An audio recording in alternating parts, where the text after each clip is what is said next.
watching the reaction, I think Trump being at NABJ today, initially I was kind of like, oh wow, what are these guys doing? So then you see he kind of got the screws put to him a little bit in terms of the questioning, right?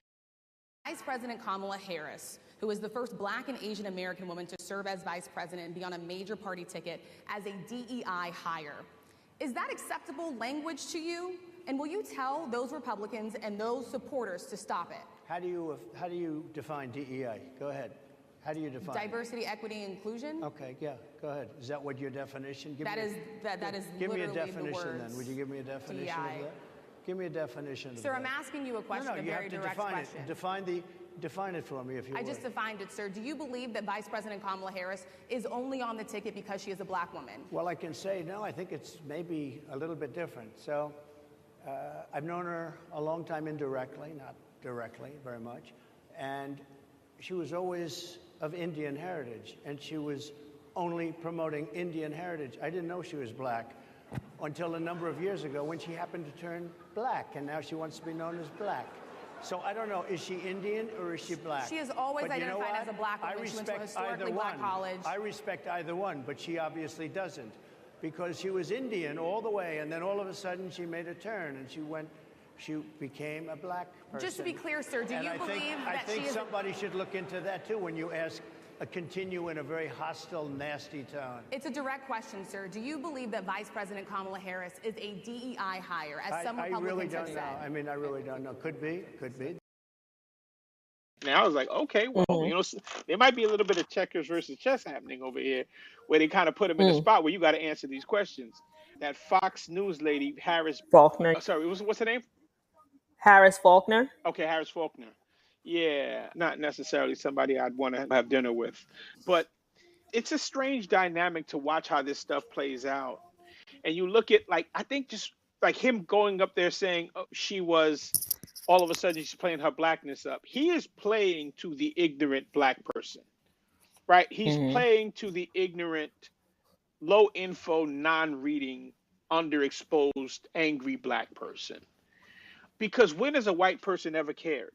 Like when has a white person even noticed? Someone of Donald Trump's ilk and background, when have they ever noticed what the differences, what the potential differences would be between somebody playing up being an Indian and being Black? Not to mention, he says, I don't know her directly, I know her indirectly over the years. So when would you have ever even seen it? Is she walking around wearing like a Tonto hat? Like, or one of those, like what was she doing? Like, again, right? Because I think one of the challenges with us is we so want to be validated, right? We so want to be acknowledged that we fall for stuff, the simplest stuff, right? I think it's a result of a lot of, and listen, it just lands where it lands in terms of what this assessment is.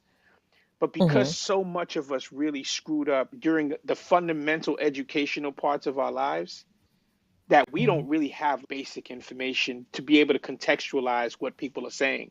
So we hear people saying like, yeah, facts.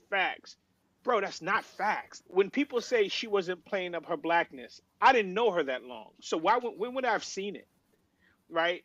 But to me, I question what does that mean? Does she need to be in kente cloth or a bonnet? What? I don't understand. I was running into the problem of, he said something like she didn't play up her Black. I don't understand what that means.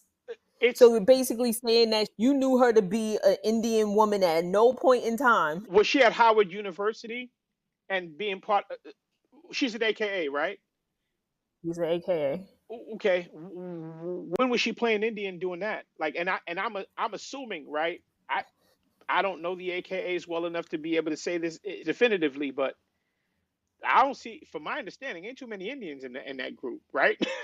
If you talking about saving all of these HBCU, wait a second, like how do you not know that? And I think the other part too is he trying to play into this? She's not a citizen business because without a doubt. Oh, she's Indian. She born here. But again, the problem is he's playing to a specific audience, right? Right.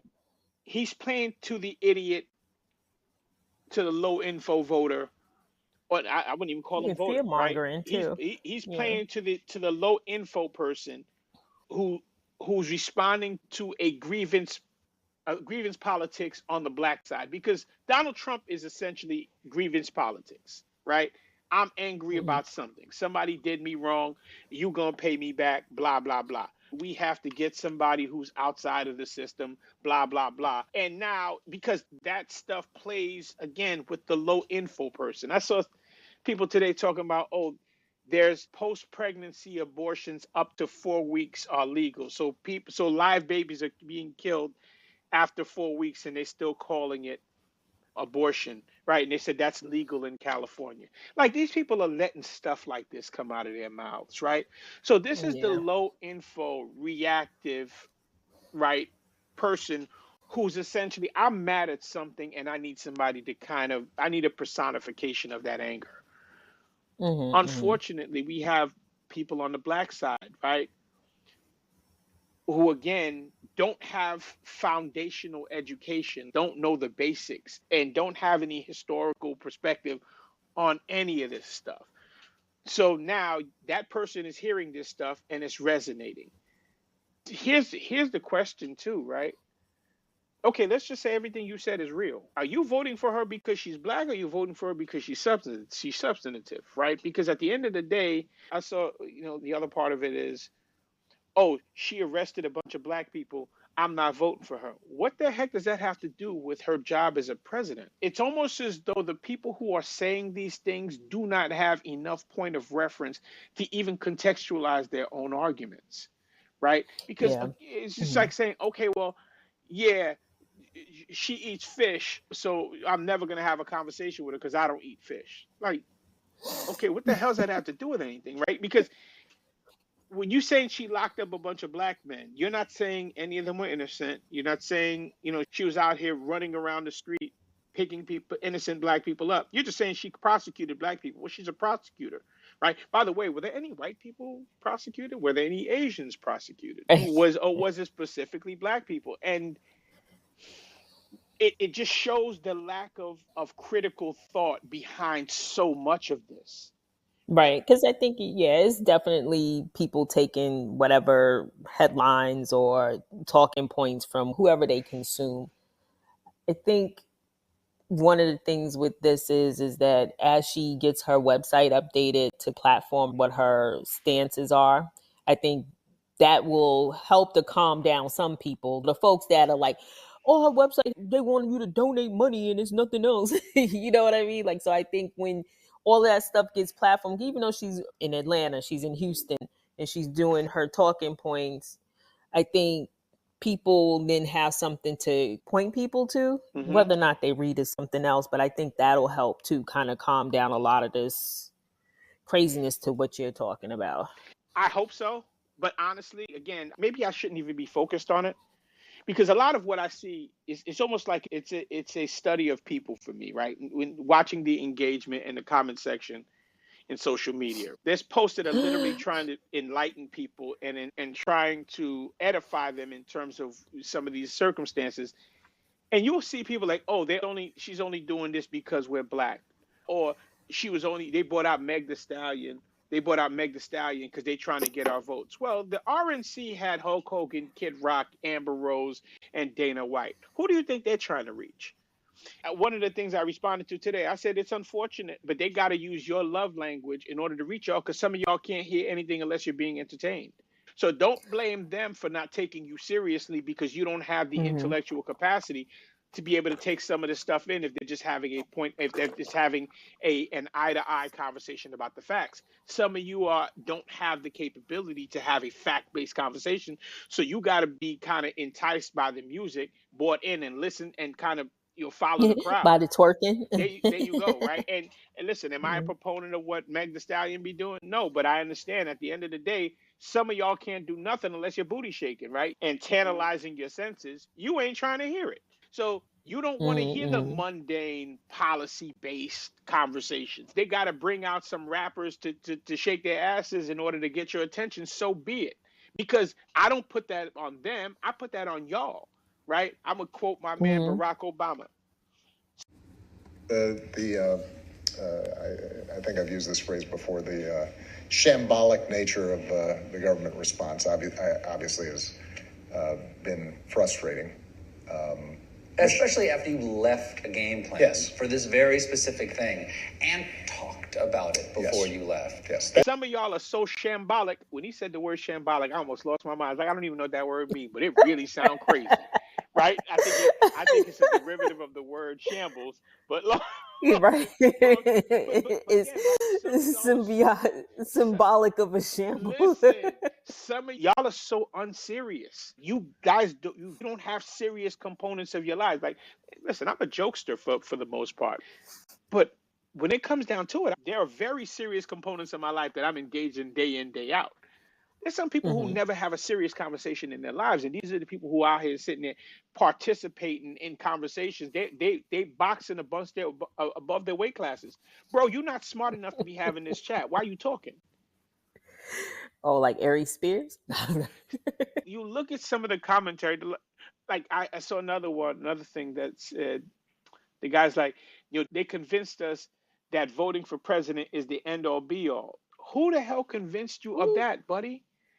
Again, I've never, ever, ever, ever, ever thought that voting was the end all be all for anything. The people who think those things and look at things through that perspective are people who do not have enough of an understanding of what this stuff means. So here you are, you're living in a republic where your vote is actually currency. You're saying, I feel a way about this, so I'm not going to participate, right? I feel like I have been wronged. I feel like I have been shortchanged. So I'm not going to participate.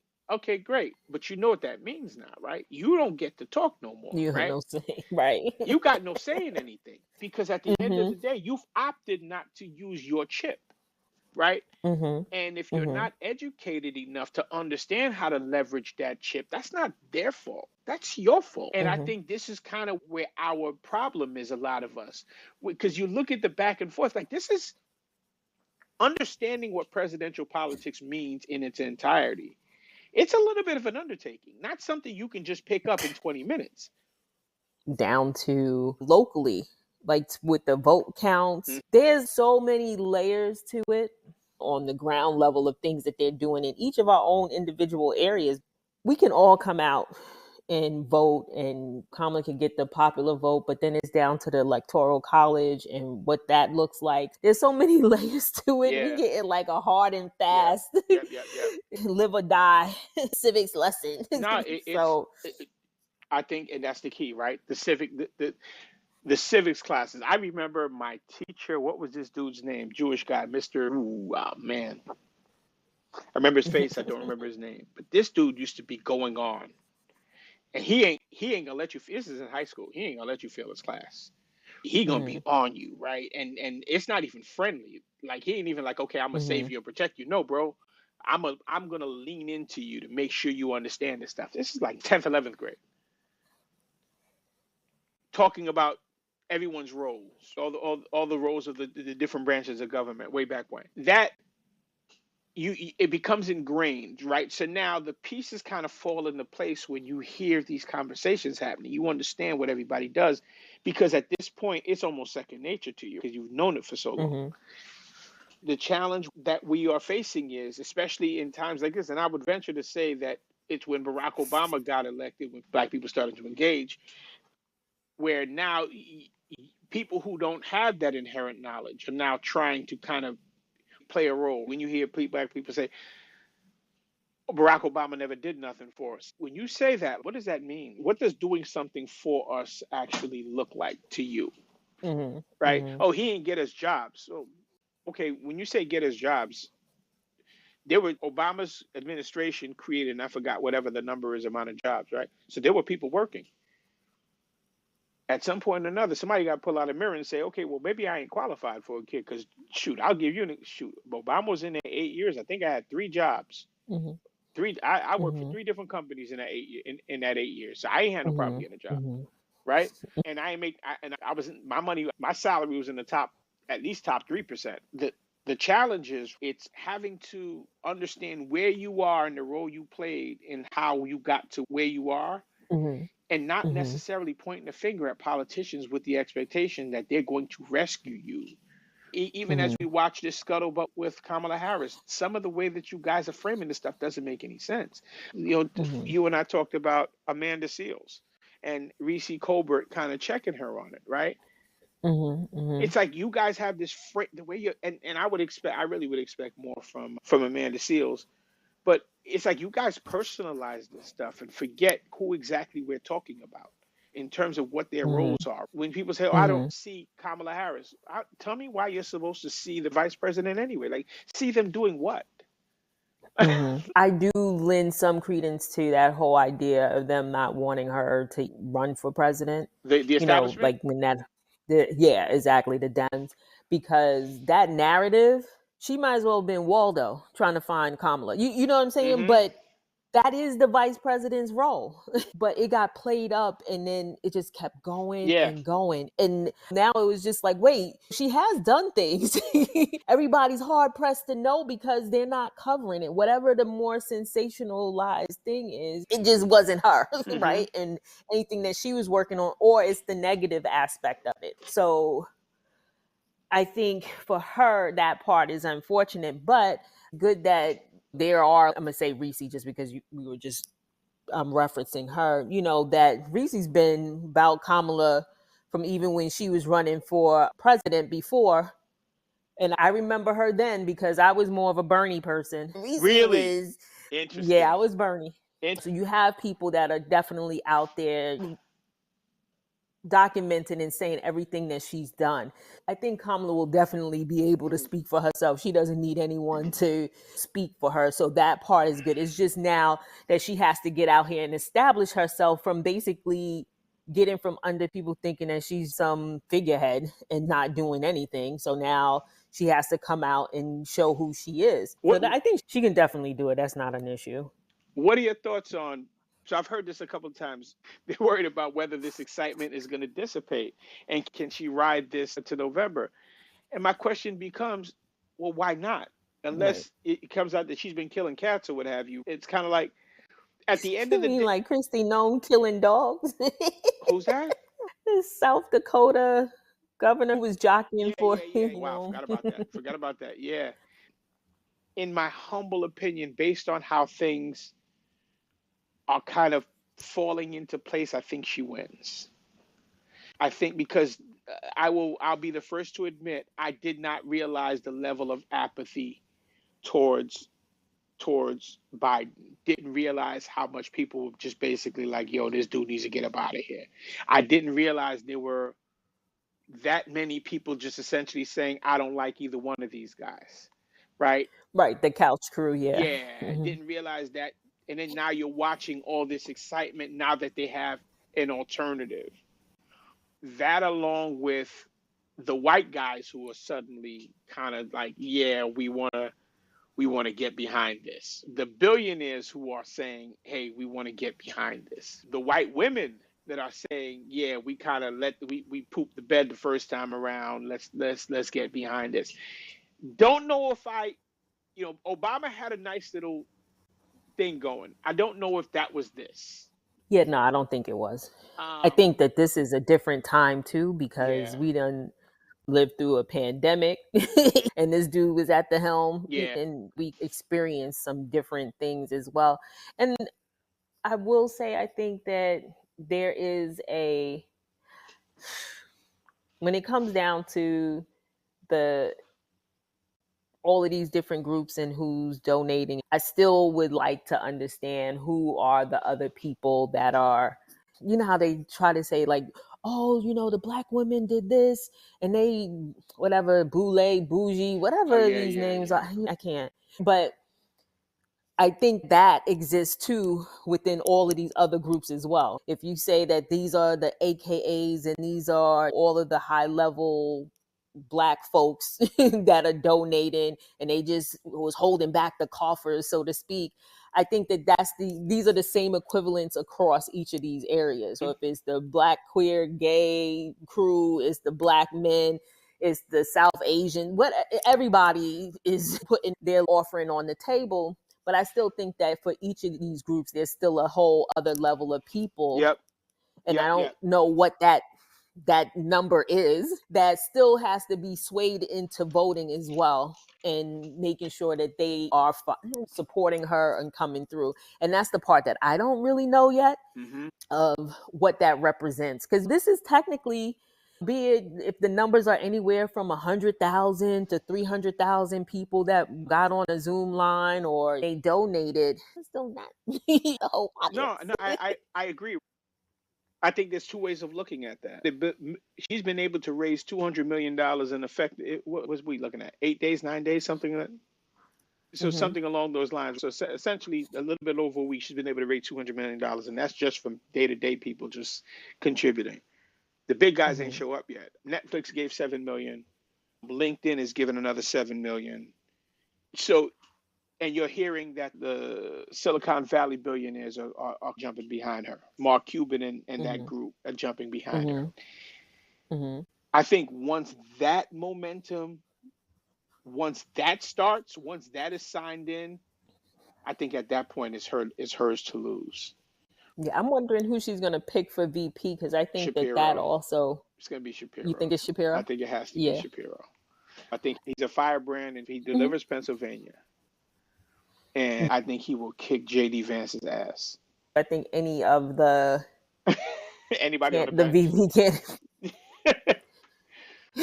I mean, because it's a solid bench. I think...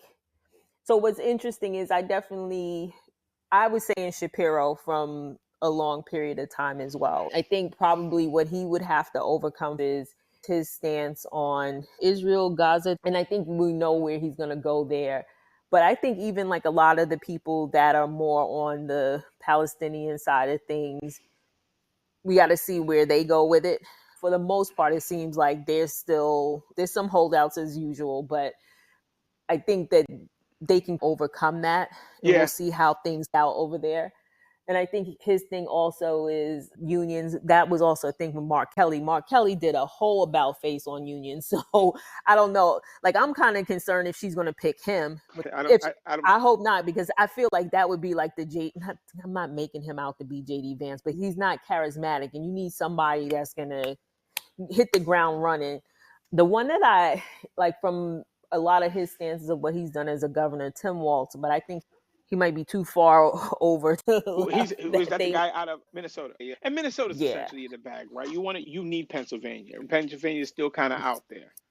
But I wonder too, I got to get clear on the politics of if he's the governor and he leaves the seat. What happens then? What's that succession look like? And then that's why there was that argument about Andy Beshear, because he's Republican, pull him in. And there's a chance that they could try to, I don't think they're going to get the governor's seat from a Democrat. Some kind of play down, like what we saying, understanding if you move this person out, do you leave open now a seat that could potentially have a Republican come in or whatever the local politics is. So I think, to your point, just at the high level, right, Shapiro, you need somebody that's going to deliver these battleground states. So that's why they threw Mark Kelly in there for sure. But it got to be more than an astronaut. Yeah, that's like when Hillary picked Kane. Everybody was like, who that dude? That was a mistake. But he was from Virginia, right? He was like, who is he? He didn't have that pop. And I think that's Mark Kelly. Yeah, and agreed. But I think Shapiro does. I think Shapiro's a little bit of a firebrand. And I also think he's young, right? The only concern I have with him is... And he's quick on his feet. The concern I have with him is he's Jewish, and I don't know how that's going to play in middle America. But if her plan is, we're going to go after the minorities, we're going to go after the women, we're going to go after the youth, the minorities, the women, and the Indian community. From my understanding, the Indian community really gets it in. Like, they contribute quite a bit. From ethnic groups, they are very politically active. Well, I would think so. That Vivek he actually could get JD's with his movement. He may be able to get in there for the Republicans. What's his Vivek is? He's 51. Oh my God! Wait a second, I didn't know he was that young. Who's this? Shapiro? Josh Shapiro. Yeah. For some reason, I thought he was like 55. Yeah, he young and spry. Oh, Big Gretch, she's 52. I just say that because that's the name of her book. Yeah, she's not. I mean, you can't have two women. She bowed out. I will say she's spunky too. Oh yeah. She Oh yeah, yeah, definitely, yeah. I like she them. definitely is a good surrogate. I think to the novice looking in, the automatic response is, oh, oh, yo, they got Barack Obama, so they could do this and they could do that. And they wanted, there was the establishment was not necessarily checking for her, and I think this groundswell of support is a little bit of a surprise to everyone.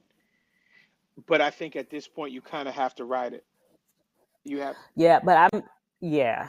I'm wondering though if this becomes okay, Kamala wins and whoever her VP choice is, these 4 years, what does the Senate look like?